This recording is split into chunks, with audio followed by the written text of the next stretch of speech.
Hi, and welcome to an episode of the JetRails podcast. I'm Robert, your host. Today, we're going to be talking about auto updating your website or your web store, making sure that your software stays up to date, secure, compliant. You're getting the latest bug fixes and patches, and what the best practices for trying to do something like that look like when you should be auto updating and maybe even when you shouldn't. Uh, with me today, we've got a great guest. We have Johannes from the Coderio team, and his team specializes in this sort of thing. So, with no further ado, Johannes, would you do the honor of introducing yourself? Hello, Robert. Thanks for having me. Yeah, my name is Johannes Noll. I'm one of the co-founders of Coderio and also CodeShield. I'm from Germany, or the companies are based in Germany. Coderio is in the middle of Germany, next to Frankfurt. It's a smaller city called Darmstadt.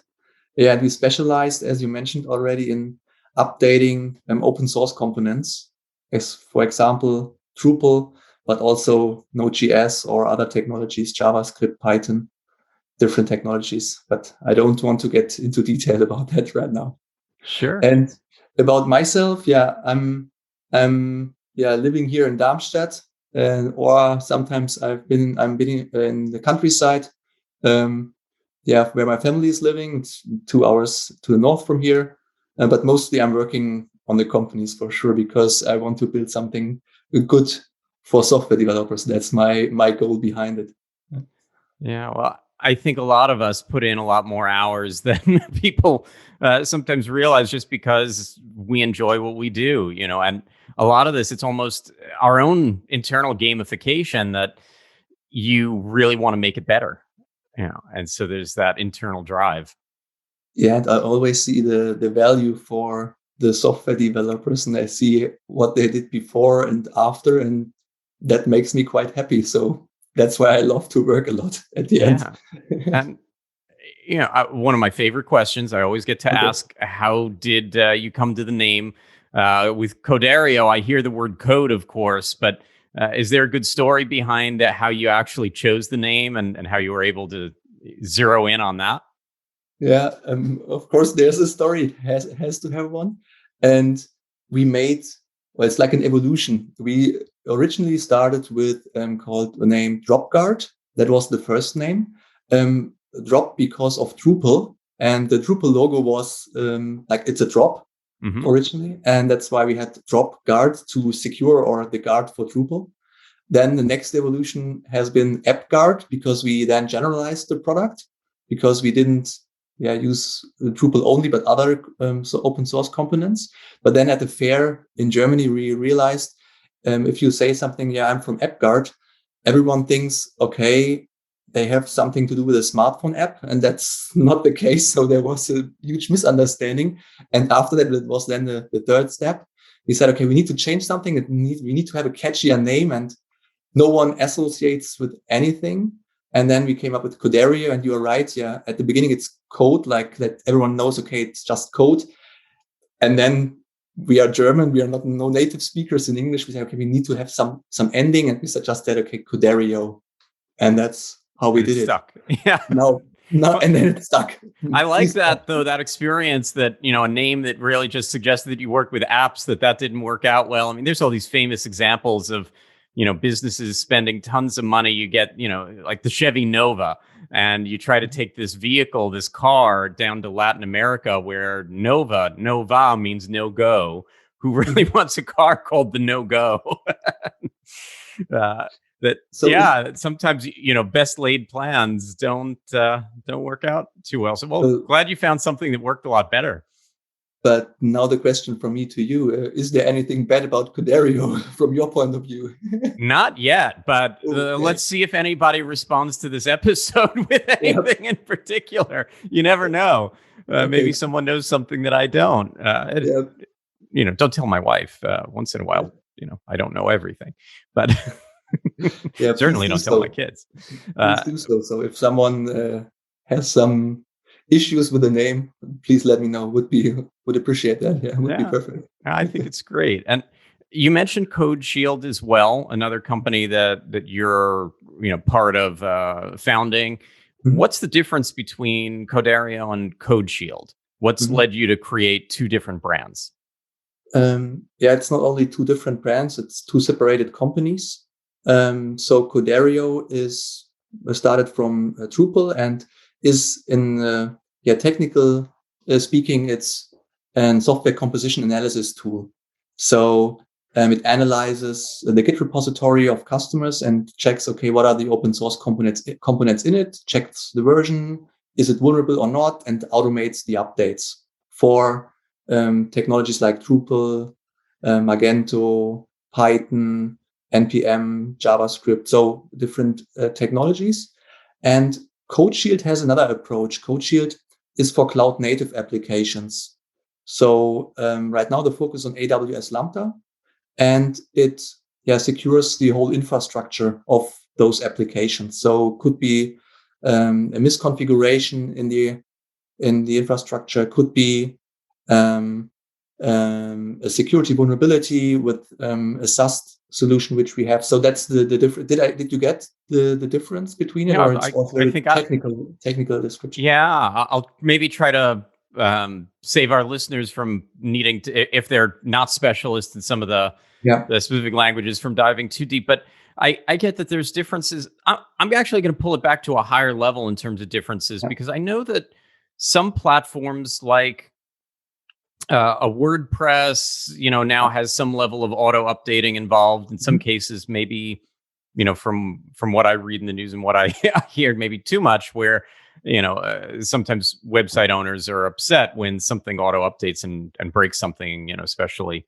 things that they didn't expect, modules or plugins that they didn't expect to update. Why is it that a lot of these platforms are trying to add some level of auto updating, sometimes winning, sometimes not? And why is it that some of these platforms like Magento and as you've been working with now for years, Drupal, have not had an easy road to it? You mean that the users don't have an easy road with it, or the people, or maybe even the platforms themselves? So, I know that Drupal with Drupal 9 has been working towards some level of auto updating, but I also know that at the same time that this has been a long time coming, that you've been successful in helping businesses, for some time now, and they're still working at it, trying to achieve something. What is it that's the big challenge in this? Is it that auto updating breaks things? It can be like that, but it shouldn't be like that. And I think that's one of the most important things to take care of when automating updates. But if you're talking about WordPress, Drupal, Magento, I see WordPress a little bit different than other technologies, because the users of WordPress are a little bit different to the other technologies, because I think WordPress users are not so tech savvy. So they are more not so deep into technology. So maybe that's why it's even more important for WordPress to have auto updates, because what happens if you don't do patching or automation of updates, or not patching versions, then at the end the platform or website is vulnerable, and that's what you should avoid. Should avoid definitely. And with Drupal and Magento, I think there are more tech savvy people involved. So it's not so important to have auto updates from scratch or provided directly, because people should take care of themselves, or that should be possible.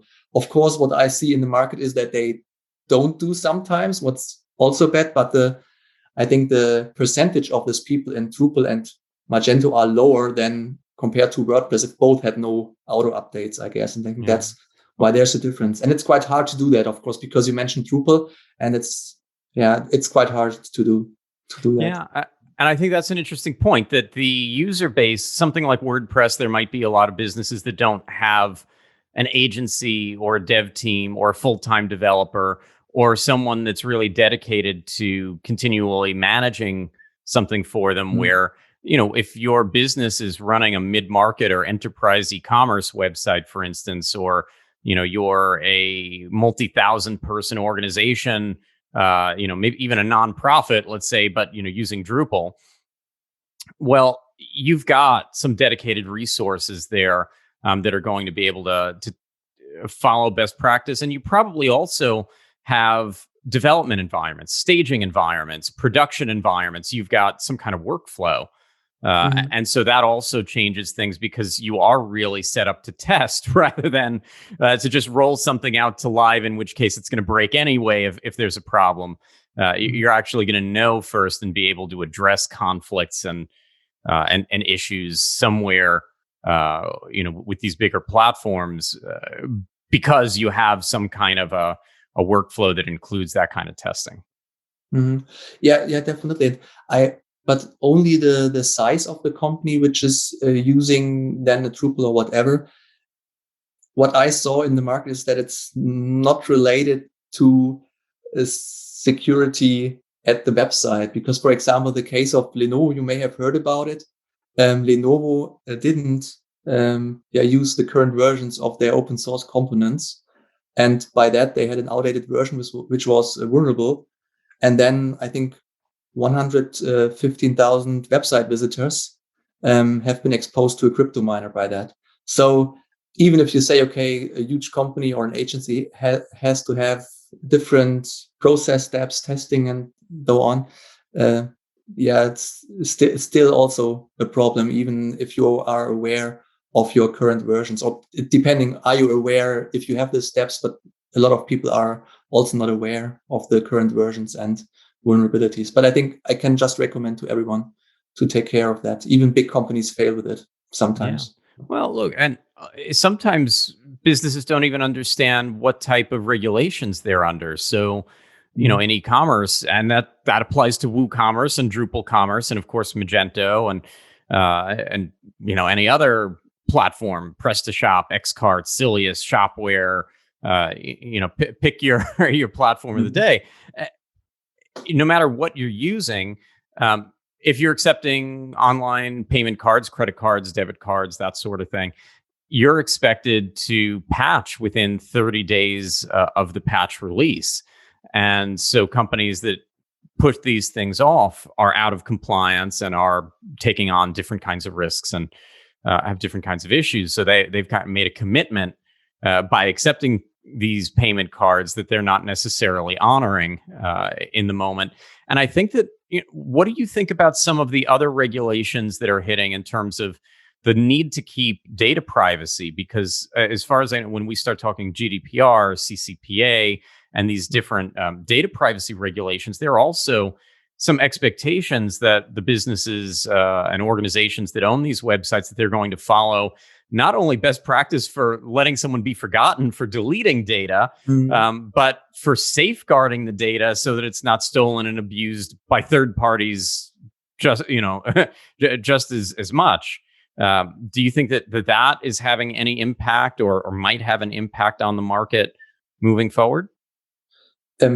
Definitely, it had already, but it will also have in the future.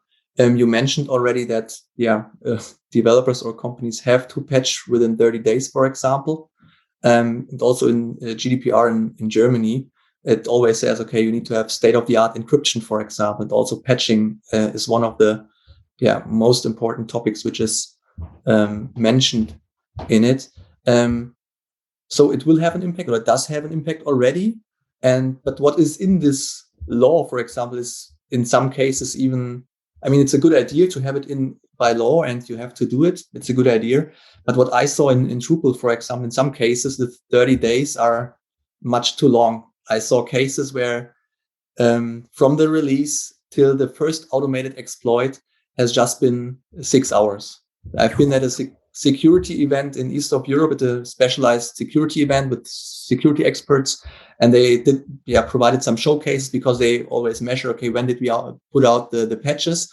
And then after they release a patch of a new open source components, then the time runs, because then the attackers analyze the new patch and the old patch and try to build an exploit. And then it's just a matter of time how long it will take. So that makes sense. Look, if you're a hacking group and that's what you do all day, and you see that a new vulnerability has been uncovered and there's a patch, you want to take advantage of it before everyone installs the patch. You're going to try to move quickly. So I guess it's a race against the clock at that point. I'm with you. The 30 days in some cases, I mean, that's giving a long stretch of time. And that's interesting, though. So, I think there are industries like healthcare in the United States where a lot of organizations understand that they have to deal with HIPAA compliance with the information of patients. So let's say that the website is dealing with prescriptions or test results or other health information. A lot of those organizations, by and large, understand the repercussions of not dealing with proper safeguards. I'm not saying that they always patch within 30 days or that they go to the furthest possible degree the way that some might hope, but I think the understanding is there. Do you get the impression as you deal with folks that are updating that they really understand and maybe outside of Germany, that they understand the implications of some of these other regulations that have been coming out? And, coming from the web hosting standpoint, where we deal with all of the firewalling, intrusion detection, malware scanning, all of the the updating of the hosting environment itself, PCI compliance and other compliances, but keeping software like Linux and PHP and these other things up to date. I don't hear many people, at least on this side of the Atlantic, talking much about their needs for those security layers because of data regulation, which is interesting. I think it's almost missing from the conversation over here. Mm-hmm. Okay. Yeah, I'm in the conversations with our customers or in conversations before they sign with us. The people don't usually say, okay, it's because of a compliance reason, but I think in the background they know they're thinking about it. About it, or maybe that's the original or the starting point internally, why they then reach out to us. And yeah, our customers come from Netherlands or United Kingdom, also Germany, so different markets in Europe and also Israel. So the regulations are a little bit different, but at some point in the conversations, you have some questions where they are relating to it. That's what what sometimes. So that's the good pickup is when they that makes enough sense to me, because it's funny how sometimes there are influencing factors that people don't always think about that change how people look at security or why they do what they do, why they're driven to take certain actions. And I know I started talking about core platforms like Drupal and Magento and such. What about all of the add-on software, the plugins, the modules, the extensions and add-ons? Every platform wants to call them something different and might interact with them a little bit differently.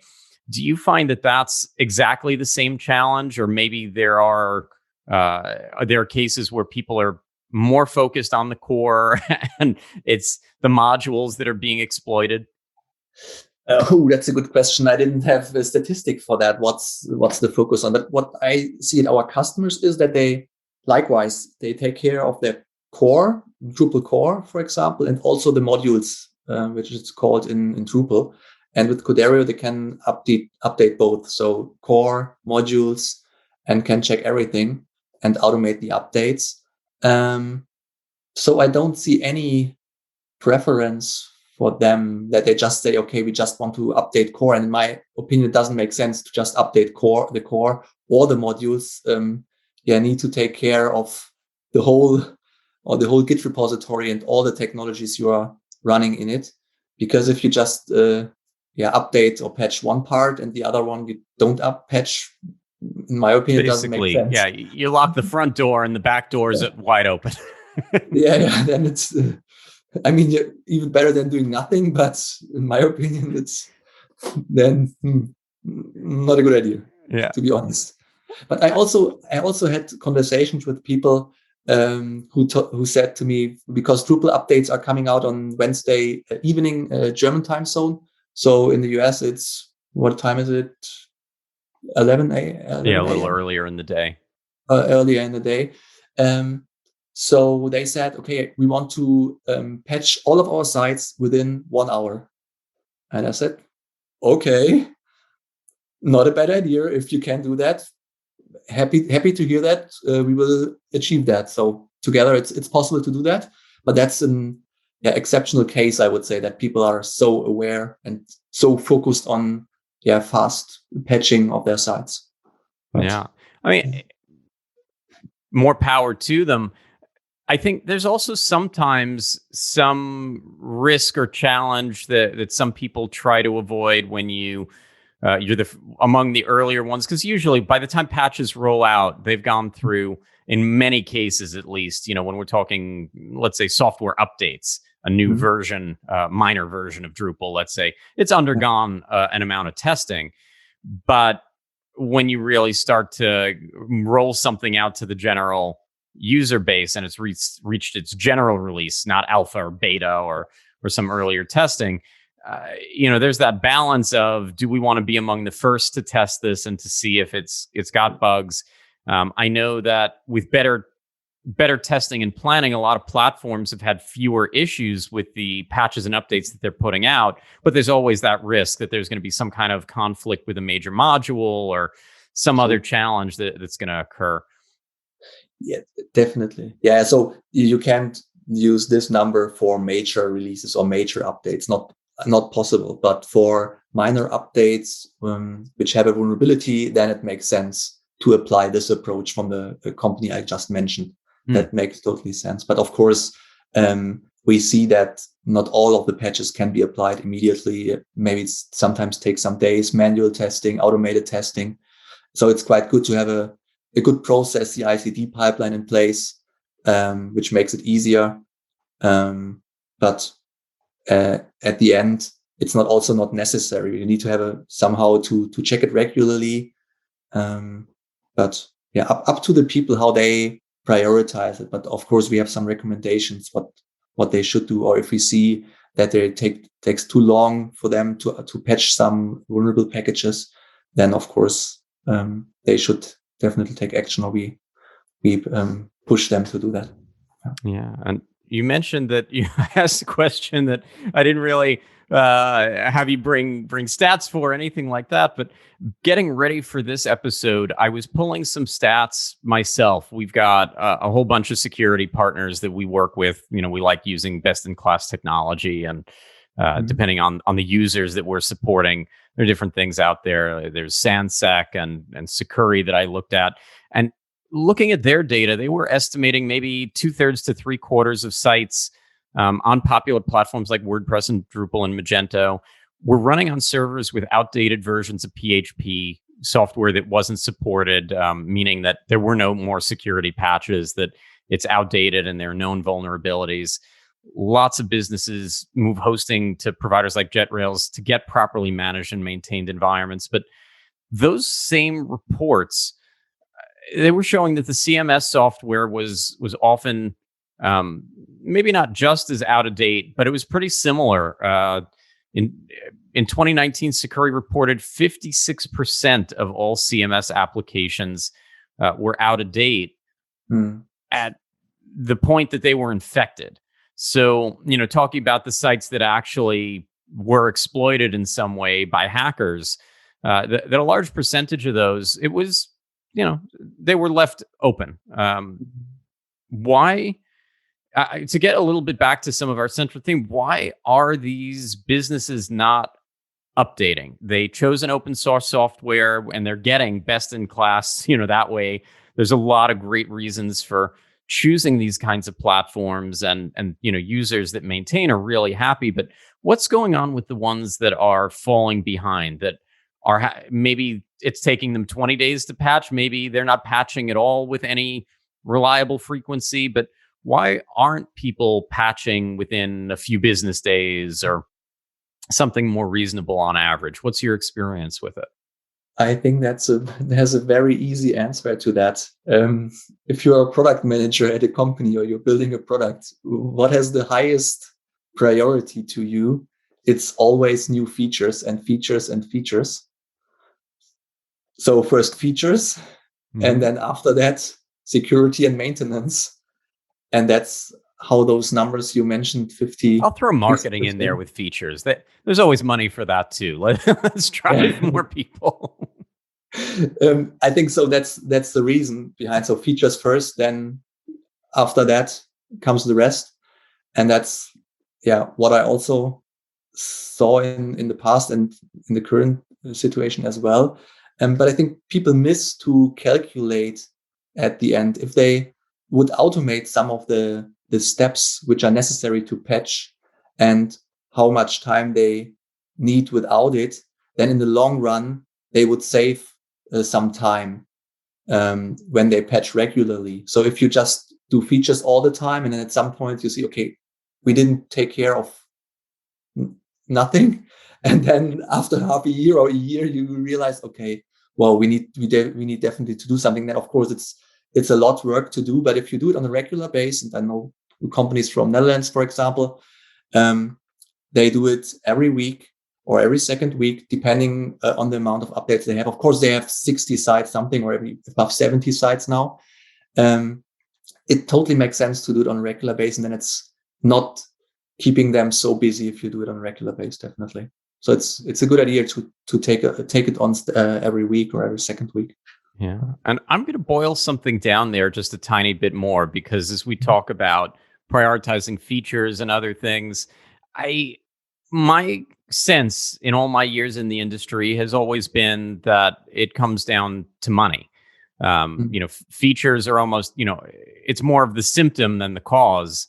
And that the problem is that when you're trying to decide what you want to do as a business or as an organization, you want growth, you want success, and dealing with your security back of the house stuff, that's not an investment into growth or success. It's an investment into stability. It's insurance. Not that many people get excited about buying insurance. Definitely, and me neither. Yeah. I hate insurances, so I wouldn't buy. Well, and so here we are. That now I've got to sell you your own product. But there's a very easy calculation behind, because of course I'm asked that question a lot of times already. So the example, for example, from the Netherlands agency, they have around 70 projects. Before they used our service, they spent 60 hours per month on updates, on the manual doing updates. After they started using Coderio, they are just 6 hours per month for them. So they saved 54 hours per month. So now you can calculate, I don't know what's the hourly rate is in the US exactly, but in Europe, let's just say 100 euros or 80 euros something. So it's several thousand euros. And Coderio is a lot cheaper than that. So it's also a good business case for people, higher security and lower maintenance costs. So that's took down the work to 10% of what it was. Now, that's spread out across a variety of their clients. So as opposed to 60 hours, because 60 hours might sound like a lot for updates, but that's for multiple websites. More than 70 websites. More than 70. Okay. So that's a rough estimation. I don't know, maybe 75 something, but that's for all of their sites for 1 month. Then that's interesting. That's what they told me and what they did before and after, and they were quite happy by that. Of course, because they said, I mean, who does apply patches by fun, or who has fun with doing it? Yeah. So, yeah, that's not conversion optimization, tweaking things to find the best out of this and that. It's it's more. A little bit, at least, more mindless. I mean, certainly there's debugging conflicts and things like that. So, when we think about that kind of process, so they still have to put some time in. Mm-hmm. What is it that they're still doing? What is it that is still, from your perspective, important for the website owners or developers or, maintainers to deal with, and not completely auto update the way that so many people might just get updates to apps on their phone and never have to click anything, never have to do anything? Yeah. Of course, there are different stages, or you can to just do the monitoring with Coderio to see, okay, or is my website vulnerable or not? That's the basis or the easiest way, or the first step, I would say. And then the next step would be to create pull requests, for example, so that you can see, okay, what are the versions which can be updated, and you see that Coderio created a task already, for example. And if you want to, you can automate this process if you want, or you can also have manual steps like create a Jira ticket. You can then drag and drop a Jira ticket, for example, to trigger Coderio. So the workflow is totally adaptable for the users. Does it explain that, or did I miss something? I'm not sure. I think pretty well. Kind of going back to that, from 70-ish, 60 or 70 hours down to 6 hours. What's in your perspective? What's left in those 6 hours, or this client that wants to patch an hour after a Drupal patch is released? What do they still need to do from your perspective, if anything? Or are there cases where you think that they can just completely automate 100% and just walk away from the process and let it all be done by the machines? Can we let the machines take over yet, or are human beings still important to the process? I would love to say yes, that they don't need to do anything, but that's not the truth. So they need to do manual testing, for example, even if they run automated tests already. At some point, you need to test the website version. Is it still working, for example? So they have some manual steps involved, which they still need to do. So that's what keeps them busy for the 6 hours. But our goal at Coderio at the end is, in maybe 2 years, long-term goal, to provide a probability.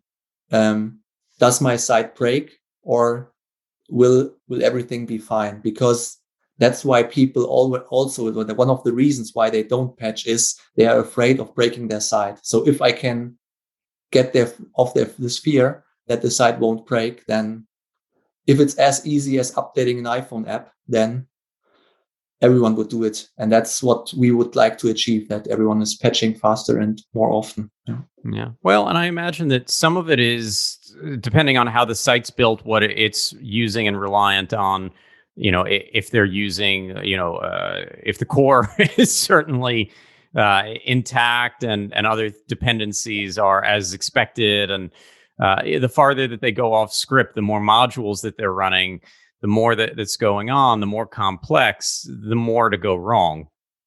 Yeah, sure. Sometimes there are conflicts between dependencies, as you might know. Our process is quite good already for even for customers who have custom code or custom patches. Could be also partly automated, that we first extract those custom changes, and after the update of this module, for example, we apply this custom changes. Sometimes it works, sometimes it doesn't work. So we have process steps for that already. But as you mentioned before, there's always some failure or some manual tasks which have to be done afterwards. Yeah. And you mentioned version control software like GitHub. Is that a prerequisite to using the type of flows that your team supports? Are there other prerequisites involved? Other overhead or challenges or requirements in order to be able to leverage this kind of a faster stream of updates? You are right with the Git repository. It's necessary to have it in place. That's the only requirement so far. But in addition to that, it's useful sometimes to have a CI/CD pipeline in place. But it's also possible to do it without it. But we recommend to have a CI/CD pipeline. But it depends on the case. Both is fine. Yeah. Interesting. Well, I think we've covered a lot of what I was hoping to for the day, and that we've touched on for our listeners and viewers a little bit of what the updating process looks like for the community and why. how it's evolving and why. The why, I think, is always the important part, because we know what people want. I think it's the same thing that you and I want. We'd love it all to be 100% automated and hands off. But when you're dealing with more complex sites, when you're dealing with things that are more innovative or customized, that's where, testing and these other facets are going to remain important. Before we wrap it up, Johannes, do you have any last thoughts or words for the wise? Anything interesting that you wanted to share that we didn't touch on today? Or do you think we really covered it all? What that we didn't touch yet? You mean special thoughts on Drupal or Magento? Well, it could be, or just in general, user experiences that you've had, or things that you think are going to keep evolving in the market. I always like to make sure that before I wrap up, that that if our guests came in thinking about something really strongly, or you have some big prediction for the market for this year, or something like that, or something exciting that you're planning to release, that we sneak that out of you before we let you go. Okay. See, market predictions. I won't take on that. I think one of the most important information I gave before. I think that's a very, very important insight for everyone. What I mentioned with when I've been at the tech event in East of Europe, the security event, and because before, I was doing DropGuard, AppGuard, Coderio for some years before, and I didn't know that. And when I was at this event and saw the presentation, I was kind of shocked that it just takes 6 hours after a patch. And that, I think, should know everyone who's maintaining, developing a website, because that's a very important information to know, not only about Drupal, but also other open software components. We all know it's quite useful to have open source components, and I also love it because it makes life much easier to build things. But at the end, it also needs to be secured. And if you just have 6 hours, in some cases, you need to take action at some time. Maybe not in the 7th hour, but after some days, I would highly recommend that. That's, I think, the most important information. Yeah, that's. I'm going to agree with you. 6 hours is less than I would have hoped to hear. I could certainly imagine it, but I think there's absolutely something to be said for that as a website owner or an industry expert, I think more people should be thinking that way, because look, it's an adversarial game of cat and mouse when it comes to security, which is no different than other forms of security in other sectors and other, whether in the physical world or on the web. Or you need to know what you're up against. That's how good planning happens. That's how good prioritization happens. So, Johannes, thanks so much for coming on the podcast today. Really appreciate it. And as you stumble upon interesting information like that, by all means, we'd love to have you back. For our audience, for those tuned in, thank you, as always, for tuning in for another episode of the JetRails podcast. We'll have more great episodes like this for you shortly. If you have any questions or thoughts, we're at JetRails pretty much anywhere you can think of, and love the feedback. And in the meantime, stay safe, stay healthy, and happy selling and webmastering out there.